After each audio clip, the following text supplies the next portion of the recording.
Coach, I don't think we want to dwell too much on the last game, but it has been a theme of big plays. We talked about it after Thomas More, and then last game against Apprentice, they got 58% of their yardage on just 4 plays, which really made the whole difference. So I guess what does the defense need to do going forward now to just stop some of those big gains from happening? Well, I think it's going to demand discipline, particularly on the back end. I think we've shifted some personnel around to try to get some more speed on the back end of the defense. You got to be able to run things down on occasion.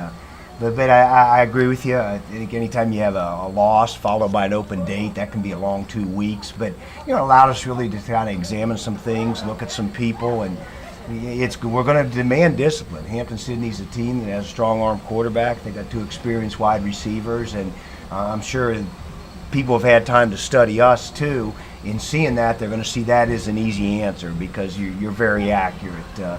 Tough thing about defense, one bad play can define and negate 20 good ones, and that's happened to us over the last couple games. Now, Hampden-Sydney, as you mentioned, is coming in for this first conference game. They've been one of the top teams in the conference for the last decade running. Certainly, some turnover going on there now. I know they've had injuries at the quarterback position. They had to replace their running back and are averaging just 61 yards rushing per game. Some young players contributing on defense too. So sort of where do you think they're at now, and what can we expect from them? I think you got 2 similar teams.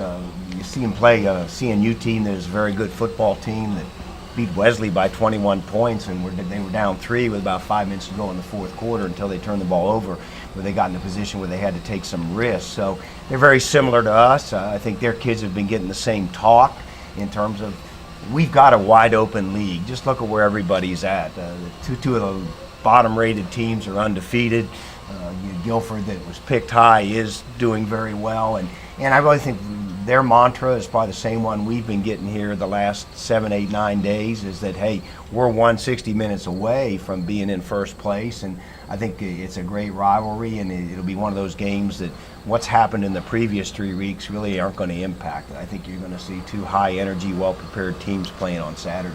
Yeah, one fact I noted, either Bridgewater or Hampden-Sydney has represented the ODAC in the NCAA tournament in 12 of the last 16 years now, but of course coming into this with just 1 win combined. So like you mentioned, the league may be more wide open than ever, so getting a win in that first game has to be huge. Well, I think it's important that people remember Hampden-Sydney on the rotating schedule the last couple of years moved to the back end of our schedule, and they rotated up, but Hampden-Sydney as the conference opener, I think that was something I've dealt with since 1996, if I'm not mistaken. It was just, that was the game that you always played, and it was always a statement game.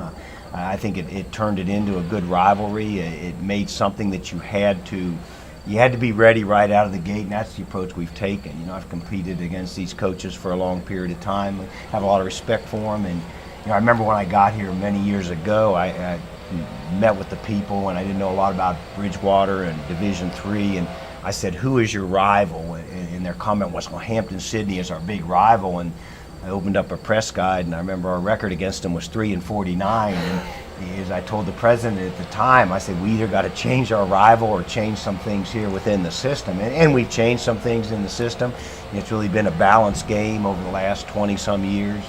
Been defined a little bit by streaks, but I don't think what happened a year ago or 3 years ago or 4 years ago really has any impact on this game. It's new kids, and I'm just looking for the challenge it'll bring to get here on a family day, get in Jobson Field, in front of our home crowd, and my hope is our kids can make their statement. And we've had 2 very different quarterbacks out there, as both have sort of battled injuries, and I know a number of players are trying to integrate on offense along with that. So where is the offense now heading into this week? Well, we've had 2 weeks to look at it. We knew from the beginning of this week again that we're not going to have Brandon Mettery out there this weekend.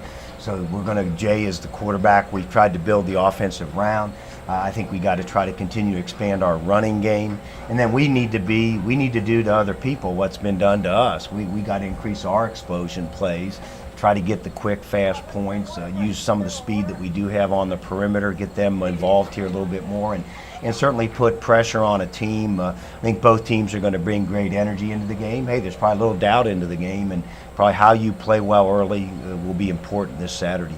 So 2 o'clock kickoff, and it is family weekend, so a full day of events if anyone's on campus. Big games for our men's and women's soccer teams. Field hockey will play after football at 7 p.m., and hopefully a big crowd with all the families here. Well, I think it will be, and I know I'm looking forward to it. I think 2 weeks I enjoy open dates, but there gets a point where you want to play a football game. It's a game that you need to get that surge, and haven't had that in a couple weeks. And we're 60 minutes away from being pretty smart and really being well positioned in the ODAC.